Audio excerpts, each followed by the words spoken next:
Welcome back to Reading Bear. Today, we will take a look at some new malicious compliance stories.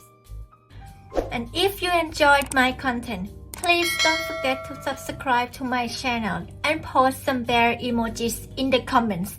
Let's go! First one is titled, "Don't accept a return when it's your fault I was late? Fine. Have it your way." This story happened about 15 years ago and my father was the one doing the malicious compliance.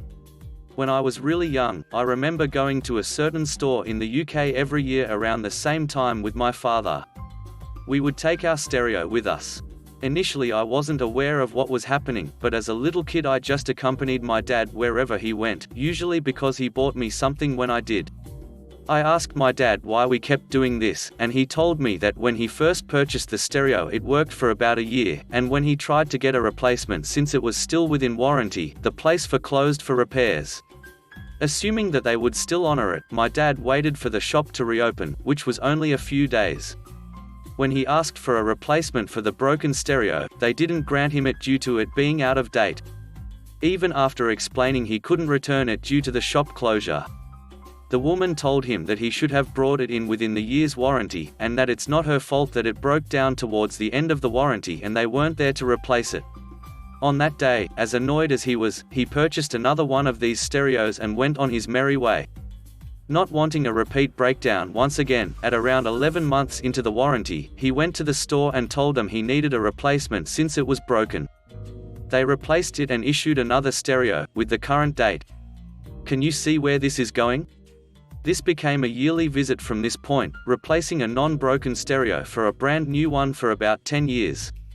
Until one year, when my dad and I were told that the stereo he had was unable to be replaced due to no longer being stocked at this company. Because of this, they issued a refund of the cost of the stereo. My dad used that money to buy a stereo from there again and still uses it to this day. Some background on the company: a huge multi-store company, known for big catalogs. Worth billions. Edit, I remembered where the 50 came from. It wasn't on the last time, it was the time before the last. When we tried for a replacement, the cost of the stereo was £50 lower than what he bought it for. So they replaced the broken one and gave us a voucher for the difference in price, which was £50. Initially I wrote that on the last replacement they provided a full refund and £50 on top. Next one is titled, "Ask me to measure before I cut onions." You don't have to ask an engineer twice. Back when I was in college, I worked at a very popular Chinese restaurant. They often put me in a cashier role but decided I was better suited for a prep role for some reason or another. Let me start off by saying the manager absolutely hated me. He was a big dude with zero common sense, probably my bias, and just liked to boss people around. On the day I questioned, he had me cutting tri-cut onions, which had to be measured perfectly. They had to be like 3 centimeters thick. As a studying engineer, once I had an eye for how big they needed to be, I was able to cut without measuring each one. Well, my manager did not like that at all. After about 30 minutes of cutting, he came back to see how I was doing and noticed I wasn't measuring each one. He threw a massive fit and told me I needed to measure them. I quickly explained that I could estimate really easily the size, and it was more efficient for me not to measure. He told me that wasn't possible, so I challenged him to a race. Cut 3 onions and each cut had to be perfect. He agreed, and I, of course, beat him, since it took him an extra 5 seconds to measure each cut. Upon my victory, he pulls me into the back hallway to yell at me, saying that it doesn't matter if I'm faster, it's not good enough. It has to be done his way, or I won't be there much longer. Cue malicious compliance. Being an engineer, I have a whole slew of measuring devices. Calipers, micrometers, rulers, you name it. So I brought all those into work the next week on Onion Day. I'm sitting there cutting the onions, and measuring each individual one with a new tool, one with a ruler, the next with my calipers, the next with a micrometer, so on and so forth until my manager comes back. "What the hell are you doing? You don't need to do that." He yells at me the moment he sees what I'm doing. "You told me to measure each cut. I wanted to be meticulous and make sure not to make a single mistake after you yelled at me last week."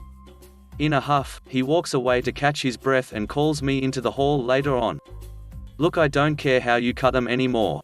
Just make sure they're correct." So I gave him a thumbs up and went back to cutting the onions like a normal person. Don't worry, I made sure all my random measurement tools were clean and sanitary before using them. Next one is titled, "The City Wants Their Money for a BS Parking Ticket, Fine Then." Have fun counting it. This happened to me about 10 years ago, give or take a few months, and it's something I kinda laugh about to this day. At the time, where I was living at, I no longer live there, also for privacy reason, the city will not be named. The city had a street sweeping schedule, meaning we were not allowed to park during specific times, in my case, every second and third Fridays of every month, holidays excluded, between 12 p.m. and 2 p.m. Anyone parking on the streets during those time, were given parking tickets courtesy of the city's parking enforcement. This schedule was the same for quite some time, but that all changed. The most messed up part about the change, nobody in my neighborhood, or the other blocks for that matter, was notified. This included the street signs. So I was parked in the street, on the first Friday of the month. This was around 11 a.m. when I noticed the parking enforcement officer issuing my vehicle a ticket. The first thought that came to mind was my tags. Around the time, we had issues with people peeling off the current registration year sticker tags off of license plates. So I checked my tags, everything was still there as far as the stickers go.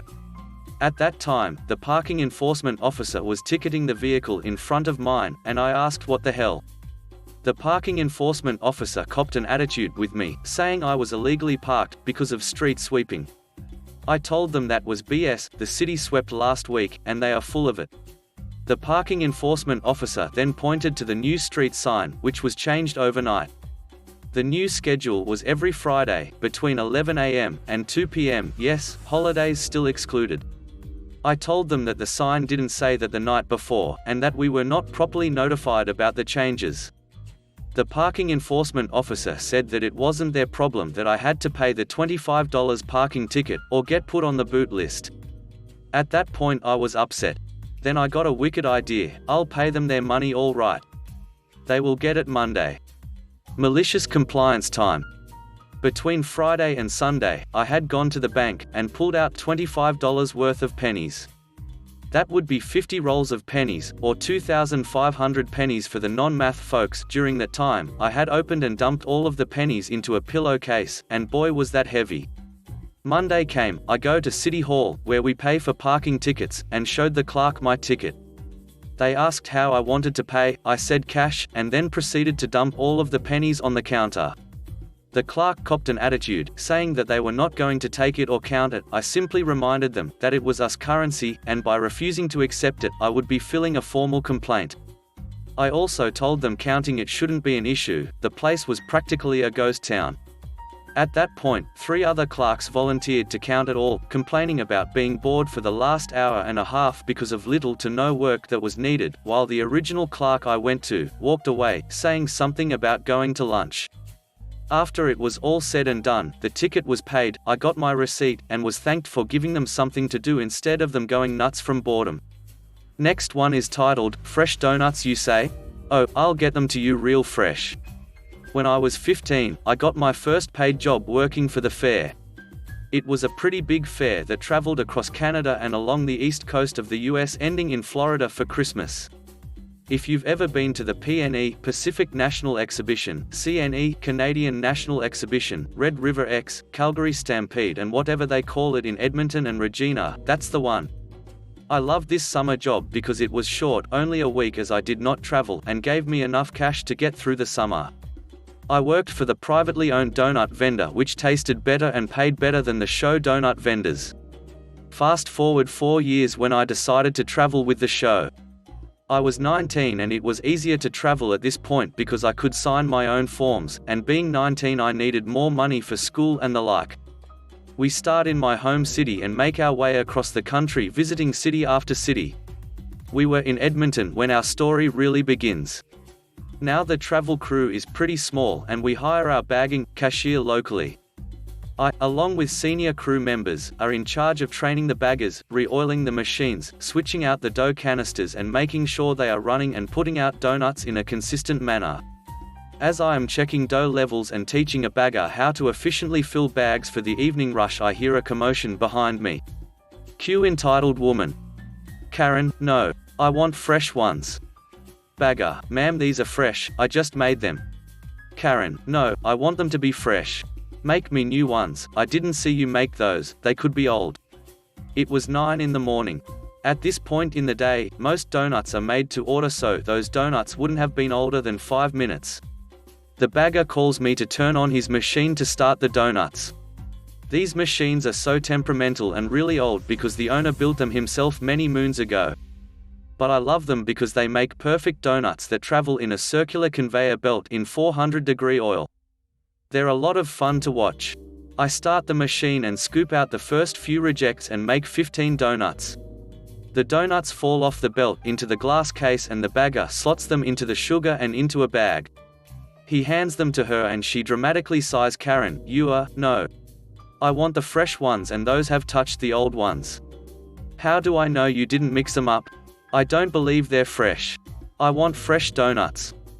Bagger, ma'am, those are fresh. I made sure to pick only the new ones out. Again she huffs and puffs, so I fire up the machine again, scoop out the rejects and make 15 donuts. This time I grab the new bag and place the bag right under the chute so the donuts have no choice but to fall into the bag. I hand it to the bagger and walk away just to have to turn around again. Karen, no, I want the ones directly out of the oil, that way I know they're fresh. Those ones have cooled down and are not fresh anymore. Me, sorry ma'am, but that is against the policy, the oil is 400 degrees, and besides, they're not done cooking. Karen, I want the fresh ones. Get me your supervisor. My supervisor is off doing supervisor things, and I don't feel like calling her. She's also a lifer and doesn't take flack from anyone, and I know if I call her, and she's busy, this woman will leave crying. So to avoid this and say, I am the supervisor on duty right now and the policy states we can't give you donuts from the oil. There is no policy, but it's common ducking sense. Karen, I have been a patron of this company for so many plus years. I have never been denied a fresh donut. This is so unprofessional. I want to talk to the owner right now. At this point, I'm on day 5 of this show and we work an hour before open to an hour after the close, depending on the show, and after some new laws, roughly 16 hours daily. I'm tired of her and in general. That's when I get a brilliant idea. I smile, there is no need for that, I will get you your fresh donuts. I start up the machine again and discard the rejects. I then grab a bag and let the donuts plop into the oil for half a second and scoop them out immediately. Not long enough to get hot, but also not long enough to hold a shape. I then take the bag of dough and sprinkle in some cinnamon sugar and say, as sugary as I can muster, here you go, sorry for the inconvenience, enjoy the rest of your day. She smiles smugly, having thought she got her way. About 10 paces later she stuck her hand into the bag and I hear a squeal, a snarl and then swearing. That's when Greg, not his real name, one of the senior machine guys, returned from his break. Greg was a ducking legend when it comes to dealing with Karens. He makes it a hobby to seek them out for fun on his breaks so he can tear into them.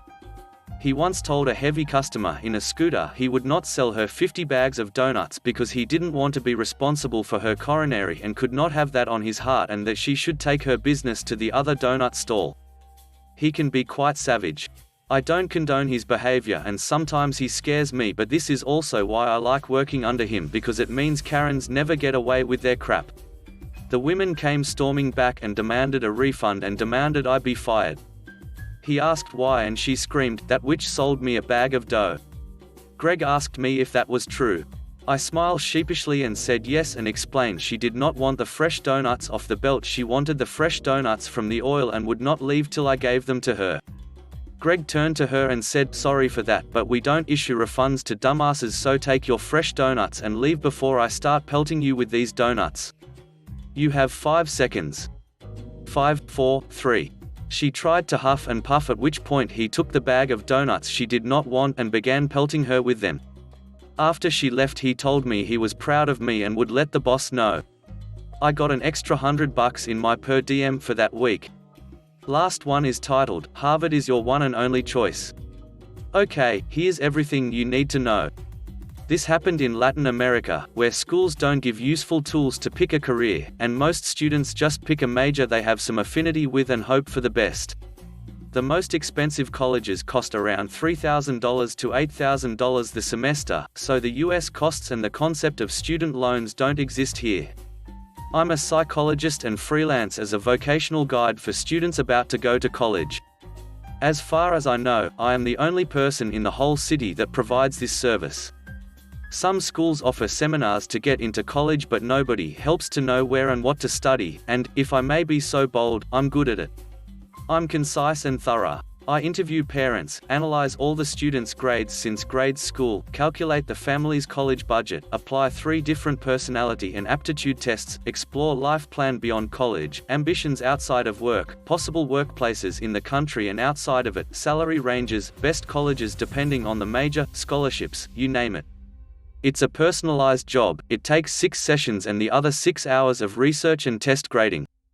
I charge dirt cheap for it, about $100, and still most people think it's too expensive, so just middle upper class families hire me and recommend me by word of mouth. That's why I do such detailed work. This last part will become important. The client is a 17-year-old girl in her last year of high school. Let's call her Mary. We're in January, Mary graduates in May to June. She has good grades, and one plan, go to Harvard, study medicine. The parents were on board, and I smelled danger, so in the first session, I asked if anyone had made any research about admissions to Harvard. No. I then asked about Plan B, another college option. None. Harvard. I asked why Harvard. Because of its reputation. Fine.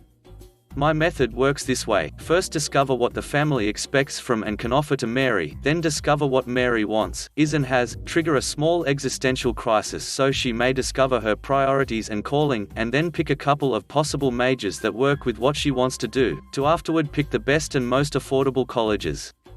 As I interview the parents and work with Mary through the sessions, I see that she has an aptitude for medicine, a lot of artistic and physical skills, and is indeed smart and capable, and the family could afford any private college in the country, and she could graduate with not much economic troubles. After 4 sessions she has already found her calling, picked possible majors. Now it's time to pick a college. And she still only knows Harvard. I try to dive deep into that, but there is no depth. She just knows Harvard is the greatest college in the world, so she wants to go there. If a client asks me to investigate a college, I'll do it. Be it national or international. She is the first to ask for Harvard, so I did some quick research that tells me it's practically impossible, and that it will take me extra hours from what it usually takes me, so I ask again, are you sure your first choice is Harvard? Even though millions of people apply every year, the sheer cost of travel, food, housing, etc. is very steep, and you have less than 4 months to apply. Because if it's true, I'll research it, but you will sit and hear all of it. Yes, she is sure. Oh, but maybe the universe of Cambridge as a second option. Fine. Cue malicious compliance. I did all the math. Housing, food, travel, textbooks, all. I also researched the whole 8-step process to get into Harvard as a foreigner. Spoiler alert, it's a pain in the butt. Hell, the date for the first 3 steps already had passed and she didn't have what it took to satisfy the other requisites. I researched scholarships, price of organs, this will come handy later, and everything of the 2 colleges. On top of that, I also do my dues and research the national options for medicine and her other choices. It took me an extra 3 hours to do so, but I'm a professional, and quality gets me the next job. The day of the session arrives, and I present to her all the national colleges. Pros, cons, prices, location, mission, vision, student profile, prizes, and certifications, etc. She seems convinced in applying to a handful of them. Now we get to Harvard and Cambridge. First, I drop the price of medicine at Harvard. Her giddiness disappears as she counts the zeros, and just gives up. Oh no, young lady. You wanted to know about Harvard, you are gonna learn about Harvard. I drop number after number. How much it would cost with the best possible scholarship. Let's add the cheapest rent. The cheapest food. Let's ignore textbooks. All in all, still can't afford a year. Let's multiply that for 4 years. Let's see how much it would cost if you take out some loans. In short, everyone in her family had to sell a kidney or 2 for the whole process, even in the best case scenario. She dismisses Harvard and doesn't wanna know about Cambridge anymore. Oh no, we're not done. Now I explain, step by step, all that she has to do to get into Harvard in the first place. The tests, the essays, the SATs, the extracurricular activities and achievements. The test in our country already passed. She would have to fly to the USA in a week to take the test she hasn't prepared for. And its cost is added to the kidney budget. And then I add the statistics. I show her Harvard's official application statistics. How many apply to medicine, how many pass the test, how many get in, how many graduate. And then, Cambridge. After about an hour of me explaining and dropping paper after paper, I conclude with this: if you want to get into Harvard, you have to start getting extracurricular credits since 5 years ago, work 2 jobs since 3 years ago, and have perfect scores in school since 2 years ago. Harvard is like the Olympics. You don't wake up one day and decide you want to go, you work your whole life to maybe have the chance to be there. I even gave her the option of taking Harvard as a foreign exchange program from some of the other colleges, or taking a master's degree there, to not act like it's just impossible. In the end, she did the sensible thing and picked a viable option, and good for her. Just learn that if you are gonna make me waste my time in a near impossible option, I'm gonna make you sit and listen through all of it even if you give up at the first step. Thanks for listening.